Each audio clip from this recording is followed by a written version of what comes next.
Magandang araw mga kaibigan. Pag-usapan natin ngayon ang testimony ng mga dating Marines kasamahan ni Orly Gutesa na nagsasabi na papalit sila ng mali-malitang pera, peso, kinonvert nila into 2 million US dollars at ibinigay kay dating Senator Antonio Trillanes para sa ICC operations. Yung mga ginastos nina Saldico, tong grupo ni Saldico, binigay kay Trillanes para tustusan ang gastos ng mga ICC investigators na nagpunta sa ating bansa noong December of 2023. At ngayon nakakulong na ang ating Tatay Digong. Pakinggan natin ang payag ng abogado. Ang mga Marines na ito, nagperma sila ng affidavit at isinasaad nila itong nasaksihan nila o ginawa nila tungkol sa pag-deliver ng 2 million US dollars para sa ICC operations kay Trillanes. Operasyon ng ICC investigators sa Pilipinas. Unang dumating ang mga ICC investigators sa Pilipinas noong December of 2023. At bago mag-December 2023 ay inutusan sila na magpapalit ng peso to dollars. Dalawang maleta na ang bawat maleta ay may nilalaman na 56 million pesos. Kaya nakapagpalit sila ng equivalent to 2 million dollars. At ang sabi ng mga executive assistants ni Ginoong Saldico ay pinaghahandaan daw nila ang pagdating ng foreigners. At kalaunan ay nakilala ng mga ito na ang foreigners na binabanggit ay mga ICC investigators. At nakapaloob dito na ang ginawa nila ay mag-interview ng mga witnesses na ipinapaarating sa kanila ni Sunny Trillanes. Wala silang ibang in-interview na mga witnesses kundi ang mga tao lamang na pinapadala ni Sunny Trillanes. At ibinigay kay Sunny Trillanes ang pondo para sa pag-asikaso sa mga ICC investigators na ito. Kaya naman po, lahat ng sasakyan na ginamit, lahat ng hotel accommodations ay sinagot ni Saldico at saka ni Sunny Trillanes. Napansin din po nila na lahat ng mga pag-interview ng ICC investigators ay sa mga pribadong lugar. Wala man lang government office. At makikita po ninyo ang madalas na pag-deliver nila ng mali-maleta at minsan mga paper bags naman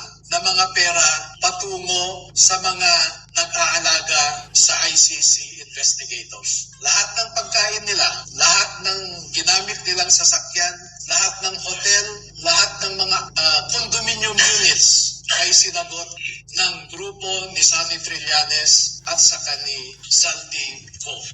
At bilang isang abogado po ay nababahala ako dito. Dahil ang sarili kong konklusyon na hindi naman nilahad ng mga sundalo na ito dito sa affidavit nila. Pero bilang isang abogado ay nakikita ko ang isang mabigat na suliranin ng isang third world country na katulad natin na siya lamang pinag-iinitan ng mga ICC. Hindi nila kayang ipatupad ang kanilang orders sa mga mayayaman na bansa.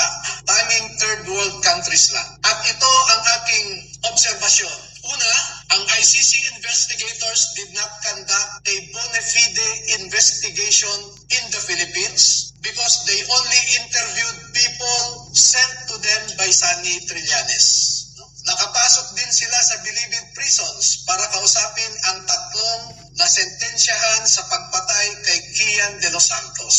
Meron din silang kinausap na mga di umano ay EJK victims' families sa bahay Kalinga ni Father Flavie Villanueva. At lahat ng gastos ni Father Flavie Villanueva ay sagot ni Saldico. Number 2, dahil December 2023 lang unang pumunta ang ICC investigators sa Pilipinas, ay hindi nakakaduda that the ICC investigators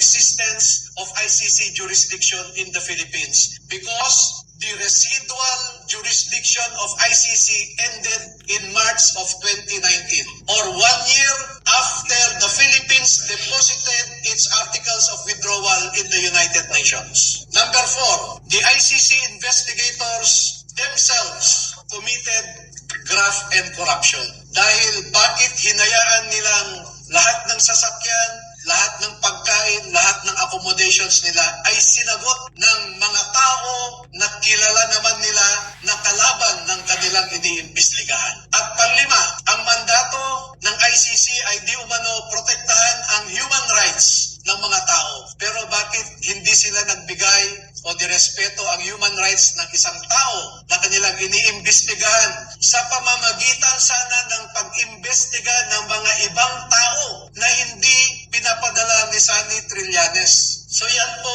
ang buod ng kanilang affidavit. At una ko nang ipaalam sa inyo na bago po kami magbigay ng buong kopya sa inyong lahat, ay pahintulutan muna ninyo kami na isumite ito sa Office of the Ombudsman para makita natin kung umaandar pa ang sistema sa Office of the Ombudsman.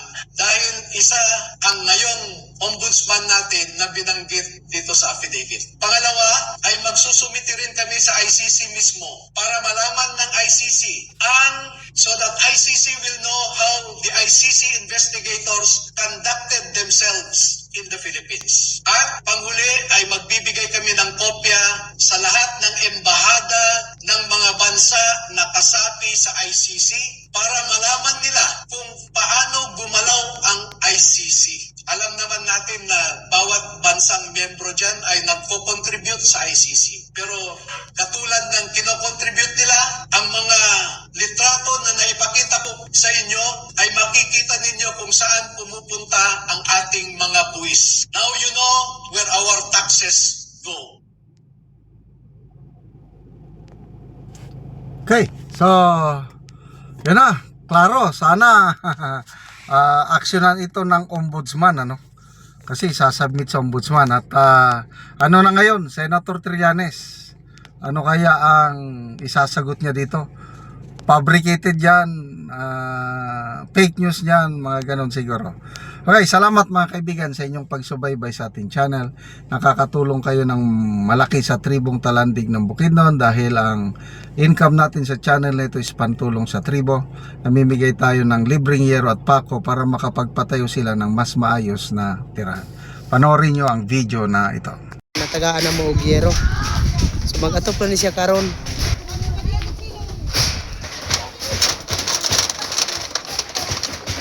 So mao na ni ang iyang atupan karon ni Kuya sa natagaan na mo og yero. Patindog siya og balay.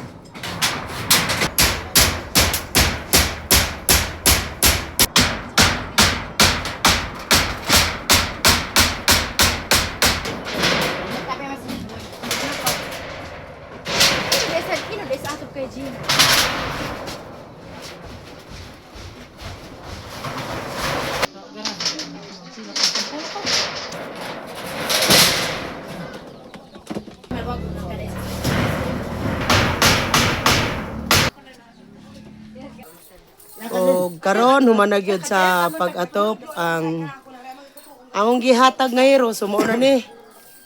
Kuha na gyud kanang nakaatop na gyud ang mga tao nga gitabangan sa yero.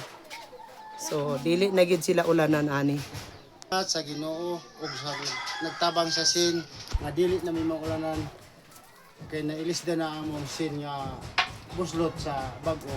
So dako kayo mong pagpasalamat sa labaw makagagahom ug sa naghatag sa sin.